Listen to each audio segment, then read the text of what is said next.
All right, now it is time for part two of The Alchemist. I need to sell some wool, the boy told the merchant.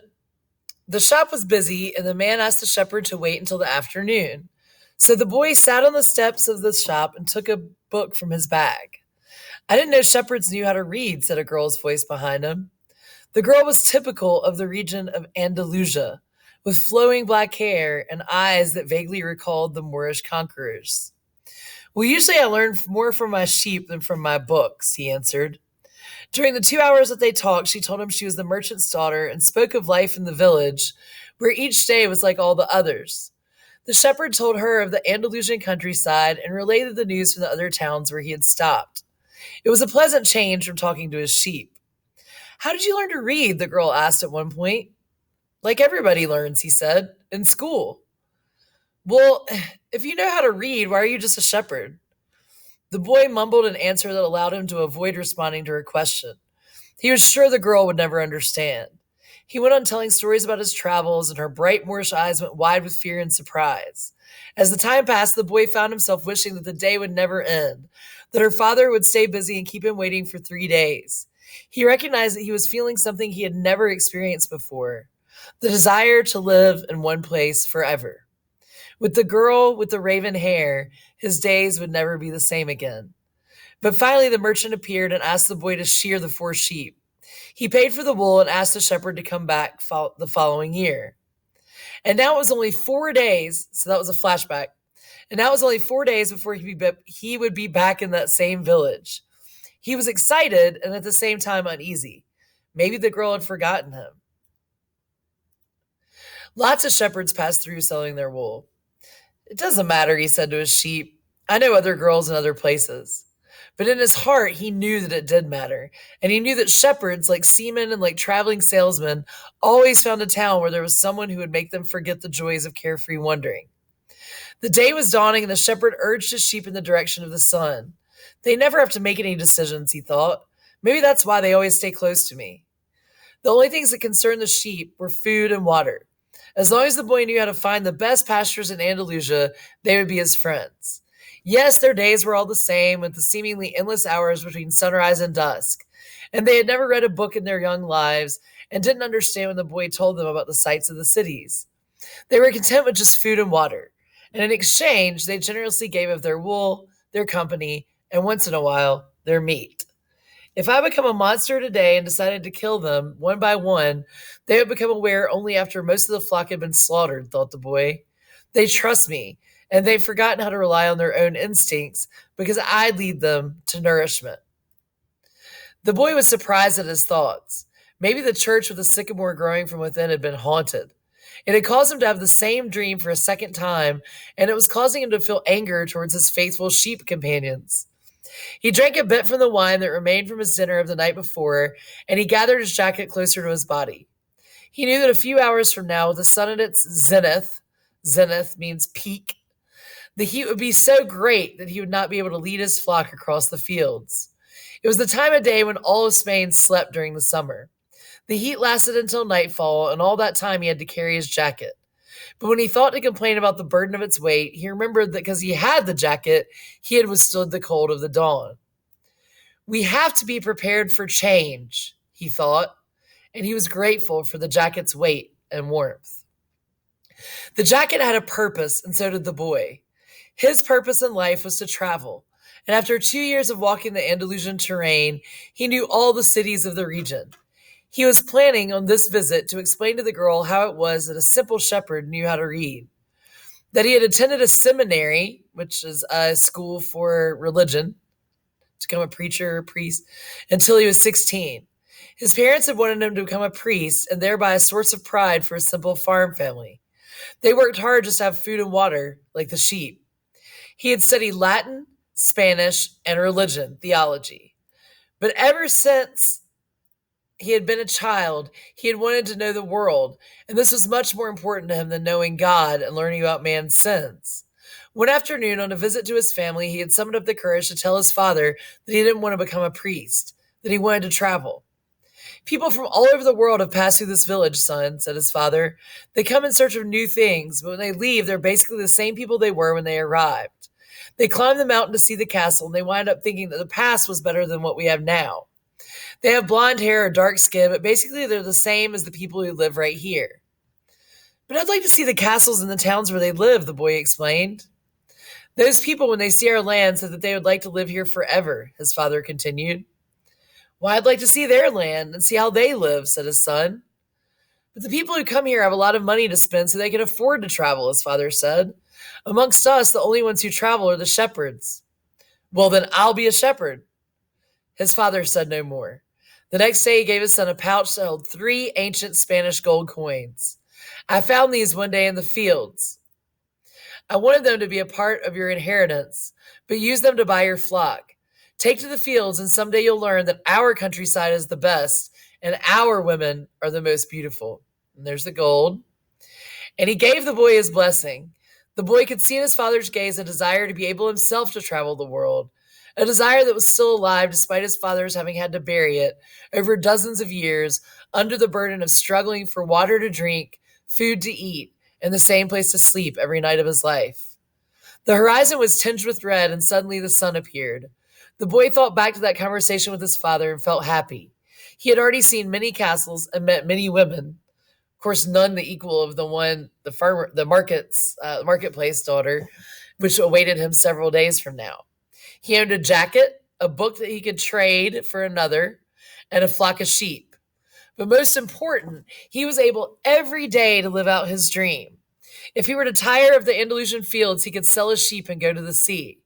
By the time he'd had enough of the sea, he'd already have known other cities, other women, and other chances to be happy. I couldn't have found God in the seminary, he thought, as he looked at the sunrise. Whenever he could, he sought out a new road to travel. He had never been to that ruined church before, in spite of having traveled through those parts many times. The world was huge and inexhaustible. He had only to allow his sheep to set the route for a while, and he would discover other interesting things. The problem is that they don't even realize they're walking a new road every day. They don't see that the fields are new and the seasons change. All they think about is food and water. But maybe we're all that way, the boy mused. Even me, I haven't thought of other women since I met the merchant's daughter. Looking at the sun, he calculated he would reach Tarifa before midday. There he could exchange his book for a thicker one, fill his wine bottle, shave, and have a haircut.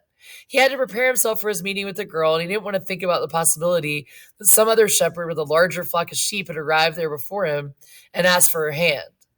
It's the possibility of having a dream come true that makes life interesting, he thought, as he looked again at the position of the sun and hurried his pace. He had suddenly remembered that in Tarifa there was an old woman who interpreted dreams. So he goes to her. The old woman led the boy to a room at the back of her house. It was separated from her living room by a curtain of colored beads. The room's furnishing consisted of a table, an image of the Sacred Heart of Jesus, and 2 chairs. The woman sat down and told him to be seated as well. Then she took both of his hands in hers and began quietly to pray. It sounded like a gypsy prayer. The boy had already had experience on the road with gypsies. They also traveled, but they had no flocks of sheep. People said that gypsies spent their lives tricking others. It was also said they had a pact with the devil and that they kidnapped children and taking them away to their mysterious camps made them their slaves. As a child, the boy had always been frightened to death that he would be captured by gypsies, and this childhood fear returned when the old woman took his hand in hers. But she has the Sacred Heart of Jesus there, he thought, trying to reassure himself. He didn't want his hand to begin trembling, showing the old woman that he was fearful. So he recited an Our Father, the Lord's Prayer, silently. Very interesting, said the woman, never taking her eyes from the boy's hands, and then she fell silent. The boy was becoming nervous. His hands began to tremble, and the woman sensed it. He quickly pulled his hands away. I didn't come here to have you read my palm, he said, already regretting having come. He thought for a moment it would be better to pay her fee and leave without learning a thing, that he was giving way too much importance to this recurrent dream. You came so that you could learn about your dreams, said the old woman, and dreams are the language of God. When he speaks in our language, I can interpret what he said. But if he speaks in the language of the soul, it is only you who can understand. But whichever it is, I'm going to charge you for the consultation. Another trick, the boy thought. But he decided to take a chance. A shepherd always takes his chances with wolves, with drought, and that's what makes a shepherd's life exciting. I've had the same dream twice, he said. I dreamed I was in a field with my sheep when a child appeared and began to play with the animals. I don't like people to do that because the sheep are afraid of strangers. But children always seem to be able to play with them without frightening them. I don't know why. I don't know how animals know the age of human beings. Tell me more about your dream, said the woman. I have to get back to my cooking, and since you don't have much money, I can't give you a lot of time. The child went on playing with my sheep for quite a while, continued the boy, a bit upset. And suddenly the child took me by both hands and transported me to the Egyptian pyramids. Pyramids? He paused for a moment to see if the woman knew what the Egyptian pyramids were, but she said nothing. Then, at the Egyptian pyramids, he said the last three words really slowly so the old woman would understand. The child said to me, "If you come here, you will find a hidden treasure." And just as she was about to show me the exact location, I woke up, both times. The woman was silent for some time, then she again took his hands and studied them carefully. "I'm not going to charge you anything now," she said, "but I want 1/10 of the treasure if you find it." Ha! The boy laughed out of happiness. He was going to be able to save the little money he had because of a dream about hidden treasure. "Well, interpret the dream," he said.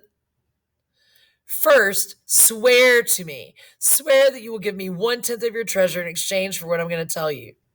The shepherd swore that he would. The old woman asked him to swear again while looking at the image of the Sacred Heart of Jesus. "It's a dream in the language of the world," she said. "I can interpret it, but the interpretation is very difficult. That's why I feel that I deserve a part of what you find. And this is my interpretation. You must go to the pyramids in Egypt. I have never heard of them, but if it was a child who showed them to you, they exist. There you will find a treasure that will make you a rich man." The boy was surprised and then irritated. He didn't need to seek out the old woman for this. But then he remembered he wasn't going to have to pay anything. "I didn't need to waste my time just for this," he said. "I told you that your dream was a difficult one. It's the simple things in life that are the most extraordinary. Only wise men are able to understand them. And since I'm not wise, I've had to learn other arts, such as the reading of palms." "Well, how am I going to get to Egypt?" "I only interpret dreams. I don't know how to turn them into reality. That's why I have to live off what my daughters provide me with." "And what if I never get to Egypt?" "Then I don't get paid. It wouldn't be the first time." And the woman told the boy to leave, saying she'd already wasted too much time with him. So the boy was disappointed. He had decided he would never again believe in dreams. He remembered he had a number of things he had to take care of. He went to the market for something to eat. He traded his book for one that was thicker, and he found a bench in the plaza where he could sample the new wine he'd bought. The day was hot, and the wine was refreshing. The sheep were at the gates of the city in a stable that belonged to a friend. The boy knew a lot of people in the city. That was what made traveling appeal to him. He always made new friends, and he didn't need to spend all of his time with them. When someone sees the same people every day, as it happened with him at the seminary, they wind up becoming a part of that person's life. And then they want the person to change. If someone isn't what others want them to be, the others become angry. Everyone seems to have a clear idea of how other people should lead their lives, but none about his or her own. He decided to wait until the sun had sunk a bit lower in the sky before following his flock back through the fields. 3 days from now, he'd be with the merchant's daughter. He started to read the book he had brought. On the very first page, it described a burial ceremony, and the names of people involved were very difficult to pronounce. If he ever wrote a book, he thought, he would present one person at a time so that the reader wouldn't have to worry about memorizing a lot of names. When he was finally able to concentrate on what he was reading, he liked the book better. The burial was on a snowy day, and he welcomed the feeling of being cold. As he read on, an old man sat down at his side and tried to strike up a conversation. "What are they doing?" the old man asked, pointing at the people in the plaza. "Working," the boy answered dryly, making it look as if he wanted to concentrate on his reading. But actually, he was thinking about shearing his sheep in front of the merchant's daughter to show off, so that she could see that he was someone who was capable of doing difficult things. He had already imagined the scene many times. Every time the girl became fascinated when he explained that the sheep had to be sheared from back to front. He also tried to remember some good stories to relate as he sheared the sheep. Most of them he'd read in books, but he would tell them as if they were from his personal experience. She would never know the difference because she didn't know how to read. Meanwhile, the old man persisted in his attempt to strike up a conversation. He said that he was tired and thirsty and asked if he might have a sip of the boy's wine. The boy offered his bottle, hoping the old man would leave him alone. But the old man wanted to talk, and he asked the boy what book he was reading. The boy was tempted to be rude and move to another bench, but his father had taught him to be respectful of the elderly. So he held out the book to the man for two reasons. First, that he himself wasn't sure how to pronounce the title, and second, if the old man didn't know how to read, he would probably feel ashamed and decide of his own accord to change benches. Said the old man, looking at all sides of the book as if it were some strange object. This is an important book, but it's really irritating. The boy was shocked. The old man knew how to read, and he'd already read the book. And if the book was irritating, as the old man had said, the boy still had time to change it for another. It's a book that says the same thing almost all the other books in the world say, continued the old man. It describes people's inability to choose their own personal legends. And it ends up saying that everyone believes the world's greatest lie. What's the world's greatest lie? The boy asked, completely surprised. It's this, that at a certain point in our lives, we lose control of what's happening to us, and our lives become controlled by fate.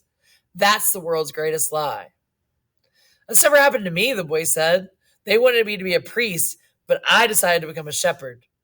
Much better, said the old man, because you really like to travel. He knew what I was thinking, the boy said to himself. The old man, meanwhile, was leafing through the book without seeming to want to return it at all. The boy noticed that the man's clothing was strange. He looked like an Arab, which was not unusual in those parts. Africa was only a few hours from Tarifa. One had only to cross the narrow straits by boat. Arabs often appeared in the city, shopping and chanting their strange prayers several times a day. Where are you from? The boy asked. I'm from many places. No one can be from many places, the boy said. I'm a shepherd, and I've been to many places, but I come from only one place, from a city near an ancient castle. That's where I was born. Well, then we could say that I was born in Salem. The boy didn't know where Salem was, but he didn't want to ask, fearing that he would appear ignorant. He looked at the people in the plaza for a while, and they were coming and going, and all of them seemed to be very busy. So what is Salem like, he asked, trying to get some sort of clue. It's like it's always been.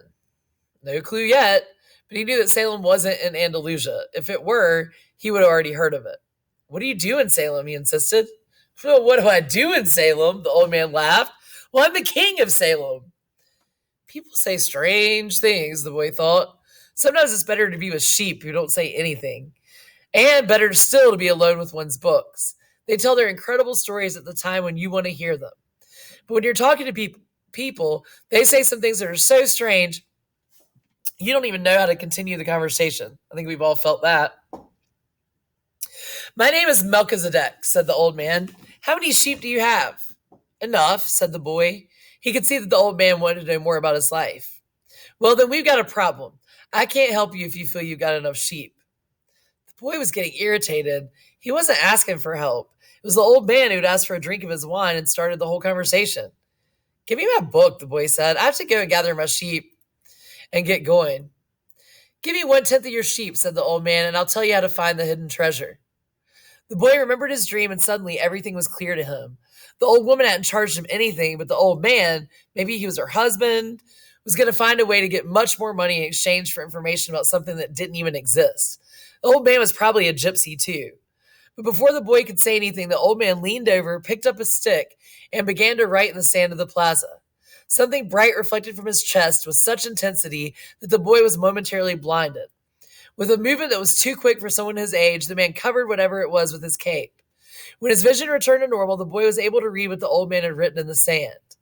There in the sand of the plaza of that small city, the boy read the names of his father and his mother and the name of the seminary school he had attended. He read the name of the merchant's daughter, which he hadn't even known, and he read things he had never told anyone. Do-do-do.